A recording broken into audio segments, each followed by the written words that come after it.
எஸ்ஐபியை எப்போ வேணாலுமே ஸ்டாப் பண்ணலாமா?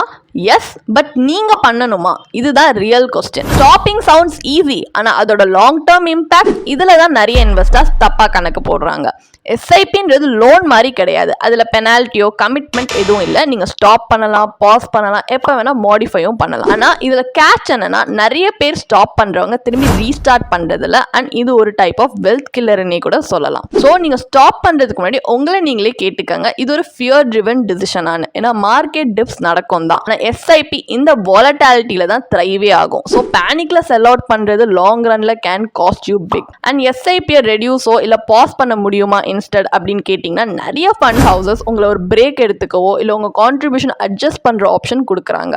அண்ட் ஒரு தடவை நான் ஸ்டாப் பண்ணிட்டேன்னா திரும்பி என்னால் ரீஸ்டார்ட் பண்ண முடியுமா நீங்கள் கேட்டிங்கன்னா, நிறைய இன்வெஸ்டர்ஸ் ஆக்சுவலி பண்ணுறதில்ல. அவங்க அந்த பர்ஃபெக்ட் டைமுக்கு ரீஸ்டார்ட் பண்ண ட்ரை பண்ணுவாங்க. அண்ட் அந்த டைம் மோஸ்ட்லி வராது. உங்களுக்கு சப்போஸ் ஜாப் போயிடுச்சுன்னா பாஸ் பண்ண ட்ரை பண்ணுங்க, பிரேக் பண்ணாதீங்க. எமர்ஜென்சி எக்ஸ்பென்ஸ் ஏதாவது இருக்குன்னா மற்ற ஃபண்டிங் ஆப்ஷன்ஸை ஃபர்ஸ்ட் என்ன இருக்குன்னு பாருங்க. அண்ட் மார்க்கெட் கிராஷ் நடந்துச்சுன்னா அதில் தான் எஸ்ஐபி ஒர்க் பெஸ்ட். ஏன்னா compounding rewards patience, so break பண்ணாதீங்க. அண்ட் இன்வெஸ்டிங்ல பிக்கஸ்ட் வின்னர்ஸ் ஆக்சுவலி அந்த கேமில் கமிட்டடாக இருக்கிறவங்க தான். ஸோ உங்களால் அப்படி முடியுமா?